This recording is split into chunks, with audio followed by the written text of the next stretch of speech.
They say the frontier rewarded only the ruthless, but history remembers something else. Today's story follows Eamon Kaur, a man whose deepest wounds became the reason others lived. Among wind-scoured plains and lonely cabins of the Old West, it all began with one quiet act of defiance. Before we kick off this adventure, don't forget to hit like on the video and let us know in the comments where you're watching from. The stink of blood still hung low over the prairie, sharp and metallic, like something the land itself had not yet swallowed. Then Eamon Kaur saw them 5 bodies suspended upside down from a crude wooden rack, thrown together in the open grass, as if haste had been the only plan. Thick hemp rope bit deep into their ankles. Long black hair dragged through dirt and frost. They were Apache women, tall, powerfully built bodies bruised and broken by whips and rifle stocks. Their clothing was ripped and burned stiff with dust and old blood. One of them was still alive. The woman hanging at the center forced her eyes open and fixed them on Eamon. No pleading, no sobbing. Just a hard, unblinking stare that made his fingers tighten around the rifle. She stood taller than the rest, even upside down, broad-shouldered her chest, rising in short, ragged breaths as she fought the pain to stay conscious. Eamon knew at once what this was. Slave catchers. They hadn't killed them. Not yet. Maybe the ropes were punishment, or a marker meat hung to dry meant to be collected at dawn. Every instinct Eamon had told him to turn away. This wasn't his fight anymore. He'd walked away from the army, buried enough bodies under bad orders, but the woman's eyes never left him.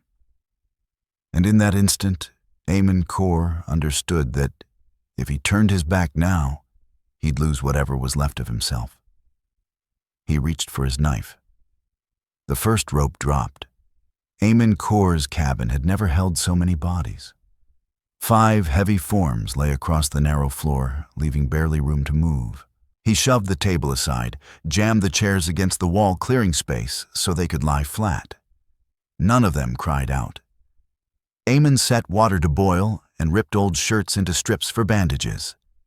He worked without a word, hands moving on muscle memory from another life. When he knelt to cut the bindings, the rope burns were still carved deep into the ankles of the woman from the center. Her eyes flickered open. "Don't," she said, hoarse but unbroken. "I won't," Eamon answered, not looking up. "Not tying you again." She watched him a long moment before speaking. "My name is Asha." He gave a short nod. "Eamon." Later, when the fire burned low, Asha leaned back against the wall, thick arms wrapped protectively around her bruised ribs. One by one, the others came to eyes moving fast around the cabin before settling on him. "They killed our husbands," Asha said flatly. "Not in battle. Not for land. Just drunk," another voice added softly, "and wanted to sell people." Eamon stopped what he was doing. He'd heard stories like that before, but hearing them beside the fire, smelling blood and smoke, was different. "They strung us up," Asha continued, "said they'd be back by morning." The past stirred in him like an old wound split open. "I used to wear a uniform," he said quietly. "They taught me if you followed orders, things would come out right." He stared into the flames. They didn't. Asha said nothing for a long time. Then evenly, "We believe that too. That if we stayed quiet, if we endured, we'd be left alone." There was no accusation in her gaze, only bone-deep weariness. "We have nothing left to lose now," Asha went on quietly, "except each other." Eamon took in the tight little cabin, the 5 souls who had hung upside down in a field of dead grass only hours before. "Here," he said at last, voice slow and measured. "At least tonight. No one lays a hand on you." Asha met his eyes. This time there was no doubt in hers, just the smallest spark of trust. The wind screamed through the seams of the cabin all night long, clawing at the walls as if it meant to rip the place from the mountain. Eamon barely slept. He sat with his back to the wall, rifle across his knees, eyes locked on the fire as it guttered low. Each pop of burning wood sent the women jerking awake bodies trained by violence to expect it. Isha alone stayed upright, refusing sleep, though every breath clearly sent pain rolling through her. Firelight traced the bruises on her face, revealing strength rather than softness, the kind of beauty shaped by endurance. "You don't have to sit up all night," she said gently. Eamon didn't turn. Old habit. From the war, yes. Silence stretched between them, while the wind outside wailed like something restless. "I thought Eamon said at last that once I left the army, it would end. But some nights I still hear the screaming, not the enemies, the ones I couldn't save." Asha studied him for a long moment. "We hear them too," she said. "Children crying, homes burning, ropes pulling tight." Her eyes dropped to her ankle where the marks were still raw and red. "Sometimes I wished I'd died with the blood fallen." She paused. "Then I remembered if I died, the past would rest easy." The fire folded in on itself, the light turning softer. Eamon stood and fed the stove. "This place isn't much," he said, "but it holds. And I know these mountain trails. They won't find it easily." Asha rose as well, steps slow but certain. They stood closer than needed, sharing warmth against the cold seeping through wood and stone. "What if they come back?" she asked. Eamon held her gaze. "Then no one will be hanging anyone. Ever again. No oath, no flourish." She nodded. For the first time since the field of dry grass, Asha allowed herself to believe that tonight they would live. Morning came wrapped in a wrong kind of quiet. Eamon noticed before the light changed, there were no birds. He moved to the narrow window. The grassland beyond lay dusted with thin snow. The wind had shifted in the night. And then he saw them horse tracks. Not many, clear enough. Leading from the tree line, straight toward the cabin.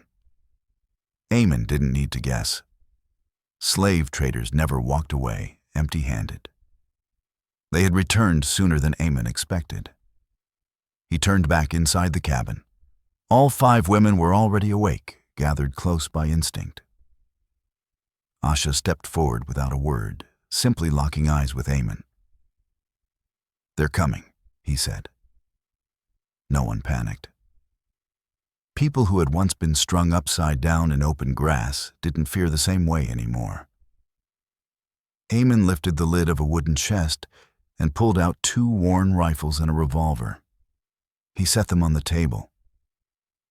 "I don't put guns in hands that don't know them," he said. "But you need to know how to get out." He pointed toward the back door, where a thin trail slipped down through a narrow rock cut. "If this turns bad, take it. Don't look back." Asha didn't move. "What about you?" Eamon worked the bolt on his rifle. The sharp clicks cut through the room. "I stay." Hoofbeats drifted in on the wind. 3 horses, then 4. Slurred voices, laughter. The sour stink of liquor rolled in with the cold. "We know you're hiding our goods in there," a rough voice shouted. "Come out, old man. No need for blood." Eamon stepped onto the porch, rifle in hand. The barrel was low but steady. "There's no merchandise here," he said. "Just a home." Laughter burst out. One of them rode forward, gun loose in his grip. "I see the drag marks. Don't play hero." Eamon didn't answer. The first shot cracked from the ridge, tearing past him and splintering the beam beside his shoulder. He fired back at once. A warning round slammed into the dirt by the led horse's hooves. The animal screamed and reared. "Back off," Eamon said, voice calm and cold. "The next shot won't miss." Silence dropped heavy. The Holt riders pulled their horses back a few steps, cursing, eyes burning. "This isn't finished," one of them snarled. Eamon didn't shift. The rifle stayed trained on them as they turned and rode off. He never lowered it. Behind the door, Asha watched his back, the stillness of a man standing not because he was ordered to, but because he chose to. She understood. From that moment on, none of them were just survivors anymore. They returned before the sun crested the mountain. This time there was no distant laughter. 6 horses stood in a hard line before the cabin rifles plain to see. Eamon remained on the porch unmoving. His coat hung open. The rifle rested against his shoulder.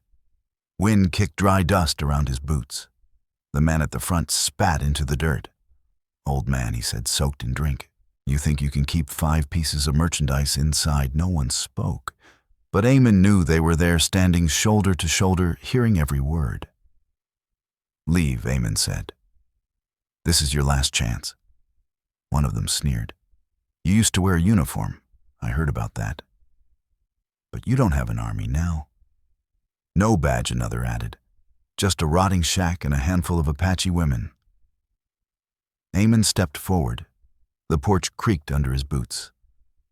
"They're not for sale," he said evenly. "And they're not leaving." The man at the front, Varric Holt, let his eyes go cold. "So what's this?" he asked. "You ready to die for them?" Eamon didn't answer at once. He glanced back at the wooden door behind him. Then he faced them again. His voice dropped calm and solid, each word slicing through the tight mountain air. "They're my family. If you want them, you'll have to step over my body." Silence settled like falling snow. One of the riders lifted his gun. Eamon fired first. The crack split the air. His shot slammed into a crate near the saddlewood, exploding into splinters. The horse screamed and reared. The Holt riders answered with gunfire. 2 shots, then another. Bullets tore into the cabin walls. Eamon dropped to the side, returning fire with steady, measured shots. No panic, no waste. Inside, Asha heard the gunfire and didn't run. She pulled open the back door and guided Nira, Kawi, Elu, and Tima down through the rocky cut, just as Eamon had shown them. Then she stopped. She turned back. No weapon in her hands, only her eyes fixed on the man standing between them and death. The fight lasted minutes. When one rider was knocked from his horse by a grazing shot to the shoulder, the others faltered. They hadn't come to die. They'd come to prey on the weak. And there were no weak ones here. They pulled back, shouting curses, swearing they'd return with more men. Eamon stood alone on the porch chest, heaving smoke drifting away on the wind. Behind him, the door creaked open. Asha stood there. She didn't speak. She looked at him as if seeing something final, something that couldn't be undone. From that moment on, he wasn't just sheltering them. He had chosen them.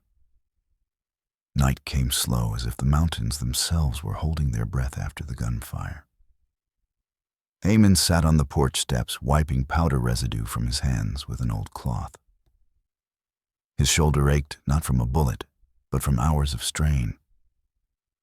When he finally rose to go inside, Asha was already there, standing near the fire. Her tall shadow stretched across the wall.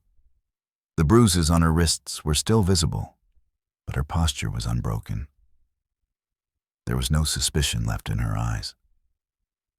"You didn't have to do that," she said quietly. "I did," Eamon answered. "I chose to." She stepped closer, still not touching. She stood close enough for Eamon to feel another person's warmth, something he'd gone without for longer than he cared to admit. "Do you understand what this will bring?" Asha asked.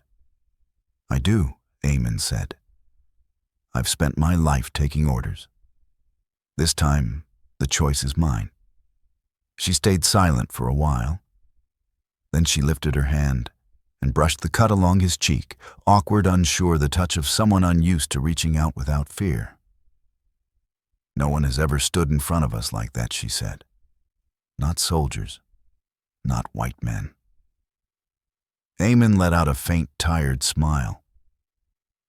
I've never stood like that for anyone either. Somewhere between breaths and the space between them vanished. Asha leaned in first. The kiss was slow and waited, no hurry, no claim. Just two people proving to themselves they were still alive. Eamon's hand rested at her back. Steady, warm, real. The stove fire burned low. Outside, the wind stayed sharp and unforgiving, but inside the cabin, the cold lost its grip. They didn't speak again. Just one night. One night they allowed themselves to stay. No running, no listening for rope tightening or sudden gunfire. At dawn, Eamon woke early. Asha lay beside him, breathing even her face calm in a way it hadn't been before. Pale light slid through the cracks in the door, touching two people shaped by different losses. He sat up quietly.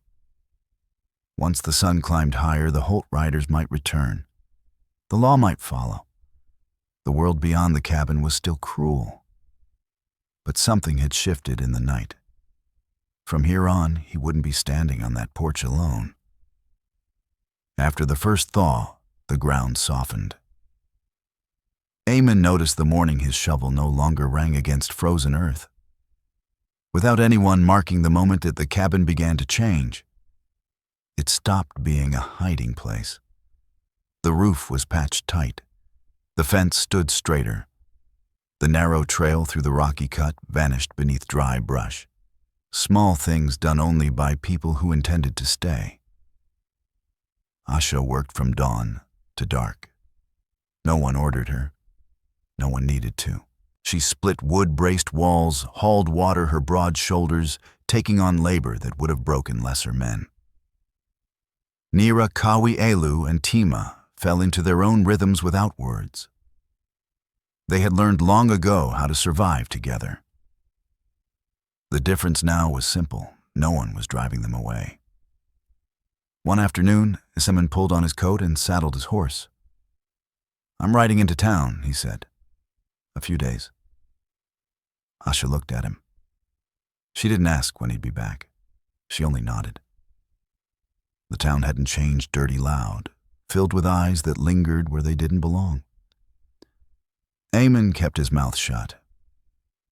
He found an old lawyer, Benton Marsh, signed papers, called in what few favors remained from another life. Not to wield power, but to put a name to what already existed. A family chosen, not born. When Eamon returned, a light rain was falling. Asha stood under the porch uncovered, as if she'd known the moment he would ride back. Eamon placed the papers in her hands. He didn't offer an explanation. He only said, "No one can take this from you anymore." Asha held the document for a long while. The words weren't written for her tongue, but the meaning came through clear enough. "You did this," she said. Eamon shook his head. "Not for you alone. For all of you." That night they sat around the table without speaking. Rain tapped softly against the wooden roof. A hot meal passed between them, shared in silence. One of the women spoke at last, almost hesitant. "We could plant crops when spring comes." Eamon looked around the room. 5 people who had once hung upside down in a dead field were now talking about seed and soil. The cabin had stopped being a place to flee toward. It was becoming a place chosen. And Eamon knew that when spring truly settled in, none of them would leave. They would stay because they wanted to. Spring arrived quietly, not with sound, but with scent, the damp smell of earth after rain. As Eamon led his horse across the old field, he noticed the first green shoots pushing through the ground where ropes had once hung bodies. The wooden frame was long gone. Nothing remained but open land and memories no one felt the need to name. The cabin had changed, not larger but steadier. Signs of work were everywhere. Voices, awkward laughter, but honest. Eamon and Asha never spoke much about the night they shared. They didn't need to. Some truths shrink once they're spoken aloud. One afternoon, as Asha worked at a broken fence rail, Eamon came to stand beside her. He stayed there for a long while without speaking. The breeze carried the smell of new grass. "I'm not good with words," Eamon said at last. "I know," Asha replied, eyes still on her work. He took a breath. "I can't promise you an easy life. I can only promise this: I'll stand beside you." Asha turned toward him. She wasn't searching for vows, only truth. "That's enough," she said. They didn't need rings. They didn't need a preacher. They didn't need Dry Fork folk to witness anything. The wedding took place beneath the old tree behind the cabin. Nira, Kawi, Elu, and Tima stood as witnesses. No dress, no ceremony dressed up for show. Just two people standing shoulder to shoulder. Eamon took Asha's hand. It was broad, calloused, warm. "From this day on," he said quietly, "this is home." Asha nodded. She didn't pretend to be anything else. She simply stood as she was. Spring spread outward from that place. They planted crops, built a new pen. The other women stayed not from debt or duty, but because they chose to live there. The Holt riders never came back. Maybe rumors spread faster than gunfire. Maybe they learned there were corners of the land where predators no longer hunted without consequence. Some nights, Eamon still woke in the dark. Some days, Asha fell into long silences. The past hadn't disappeared, but it no longer ruled them. What had once been a lonely cabin became something else, a place where people who had once hung upside down in a forgotten field finally planted their feet and chose to stand together. In a land, this hard kindness is always the first thing tested. Not everyone is willing to stop open a door and place themselves between cruelty and the innocent, especially when doing so puts their own life at risk. But it is people like that, the ones who help when no one commands them to, who keep the world from sliding fully into darkness. Kindness doesn't announce itself. It doesn't demand praise. It only asks for one person willing to say, "I won't turn away." As long as such people exist, hope still has ground to stand on. This story remembers a piece of the past, dusty, blood-marked, and real a time when the powerful believed strength alone could become law. The world has changed since then. We live beneath law and justice now, where protection is meant for all. That makes the present worth guarding all the more. Live straight, hold to what's right, and may you find both strength and peace where you stand. Finally, let me send my deep thanks to you. Thank you for listening and for allowing this story to speak to your heart. The Wild West still holds countless truths, some painful, some tender, all worth remembering. Stay with us, subscribe, comment, and invite others to discover these untamed stories. From our hearts to yours. Thank you for being part of this journey. Aviso legal barra disclaimer. Each story shared here is produced for storytelling enjoyment. Certain scenes may include fictional or dramatized elements inspired by historical circumstances, although AI tools assist us in visuals narration and script development. The emotional tone, editing, and quality control are conducted by people to ensure meaningful experiences. We fully uphold YouTube's policies, using no deceptive recreations or impersonations of real individuals. All creative resources are properly licensed. Unauthorized copying, re-uploading, or remixing is not permitted. Thank you for supporting the effort behind every episode we create.